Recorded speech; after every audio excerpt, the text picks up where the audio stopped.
In this video, we're going to look at the founding and growth of some of the early American colonies.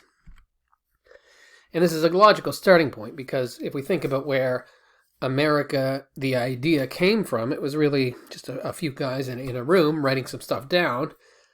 And then it turned into this massive cultural hegemon that exports its culture, its arts, its commerce, its sport all around the world.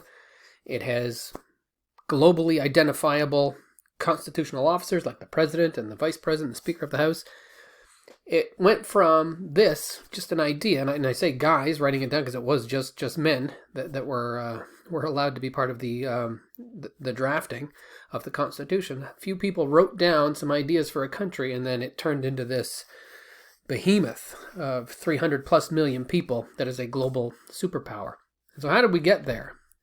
We started with 13 colonies, and these colonies were just a patchwork of different settlements, and then again turned into this global empire. And then the map on the right really it shows the continental United States, which is not just the United States. The United States includes the two states outside of the lower 48, so Alaska and Hawaii, and it also includes Guam, American Samoa, and a bunch of other territories that the United States controls. And so this is what the real map of America looks like. It's not the placard, the fridge magnet version of the map.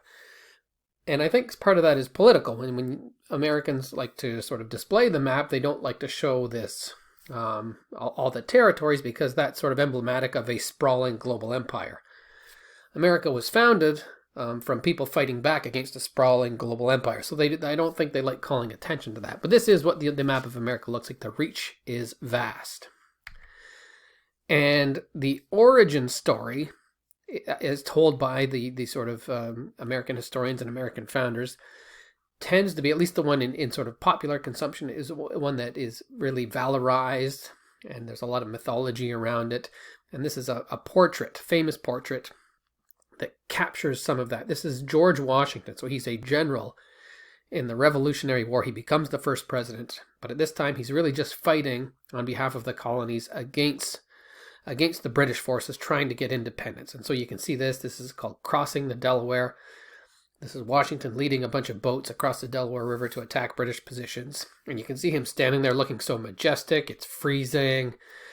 There's a flag on the boat. Notice the flag isn't unfurled, though, because they're not really constituted as a country yet. But they're fighting against the British. They don't really have an American identity yet, but it's starting to emerge. And so this is, in retrospect, how Americans like to look at the founding. It's very sort of dramatic, and these are heroes. These are great men of history leading the way. In reality, it wasn't. It was a little messier than that. And we go all the way back to the very first, what is now America. The first American settlement in North America was the Jamestown colony. In 1607, a bunch of settlers that really sort of on a charter to grow tobacco from Britain. And they show up and they realize that, well, geez, there's a lot of people that have been living here for thousands of years already. And so that really dictated how they could proceed. And one of the things that had an immediate impact was the choice of land. All the good land was taken because the indigenous inhabitants that were already living there would use the land, and they had used the most fertile land. And the colonists didn't really have an appreciation for this, but they were relegated to the marginal land, it's called. So when the good stuff's already taken, the extra stuff, the stuff at the margin, the stuff you would take next, is not as good. You take the good stuff first, and then go declining in quality. So the early settlers were relegated to this marginal land, not as good, especially when you're growing something like tobacco that's so hard on the soil. Things didn't go well for these early colonists. There's stories of big fractions of the colony being eliminated each year, and survival being at risk all the time, and just they had a real tough go of it before things started to pick up. Elsewhere on the continent, a little further north, around what we would now call Boston or Connecticut, somewhere in the northeast, there was the Plymouth colony. And the Plymouth colony and many others like it in the Northeast very different. And again, they're no less, valorized. You can see this picture depicting this kind of majestic encounter between the First Nations people and the colonists. But the Plymouth colony was very different because these folks were religious settlers. They were trying to get away from religious persecution back home. And so where religious minorities were being persecuted, they found refuge by escaping and coming to the new continent to set up religious colonies. And so immediately we can start to see two different settlement patterns. There's one commercial that's coming to grow tobacco and other staple crops. And then you've got religious migration. So those are two different pictures that are starting to emerge.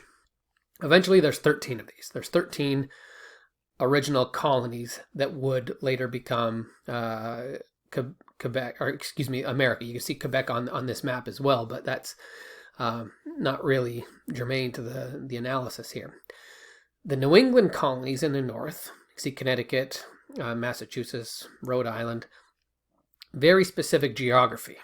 Then you get into the middle colonies, again, New York, Pennsylvania, slightly different geography and society for that matter. And then the southern colonies, Virginia, North Carolina, South Carolina. When we think of the South, we think of these big agrarian plantation economies. So we start to see regional variations in the colonies. Some of those still persist today, but some of those key differences were up in the New England colonies, big into industry, fishing, shipbuilding, goods for export, big, large natural harbors that were gateways to getting goods out to trade with Britain. Massachusetts, Rhode Island, New Hampshire, Connecticut, we would call the New England colonies. The middle colonies, manufacturing, a mix of farming. There's the idea of the yeoman farmers, so smaller farmers, small farms that are producing goods for the cities and the settlements that they're around. A lot of natural resources that were fit for exports. Again, good natural harbors in the area when you think of New York and New Jersey. So it focuses on trade.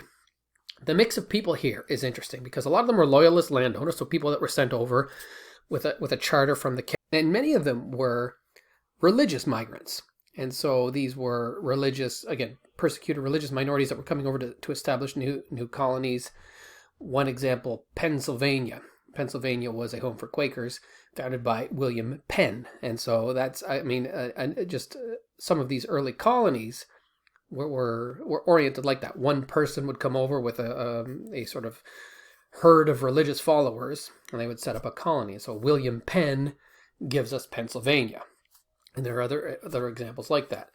The labor force here is also interesting. A lot of there's what's called a head rate system and indentured servitude. Now, indentured servitude was maybe young people without any opportunity. This was, I think, another big sort of driver of migration. That poverty was extreme in Great Britain. There was not a lot of room for upward mobility.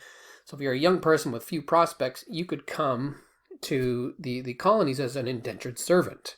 That would mean that you're on a contract to work for about 6 or 7 years. Then at the end of that, you can get a little bit of money and then your freedom. So you'd sort of come over, work as a way of paying your way. And after you pay that off, sort of 6 or 7 years, then you could sort of maybe start your own life. Further south, very different dynamic. We have the plantation economies, and these are the big staple crops. Labor force is very different here. Here we see the labor force dependent on chattel slavery. And so, what these colonies would eventually become what we would call the slave states. So you see a very different picture emerge when you start comparing the groups of colonies. The northern ones, the middle colonies, and the New England colonies, very focused on trade and export, getting things to the coast, getting those goods overseas, bringing goods in, versus the southern colonies, big plantation economies, different migration patterns with religious migrants, charter companies versus chattel slavery and large plantation owners in the South. So we start to see these different patterns emerge. And then if we think about American politics today, it's often helpful to think of where these different regions came from. When we talk about the South versus the sort of the Atlantic coast, each one is a very specific pattern in terms of their geographic and social evolution.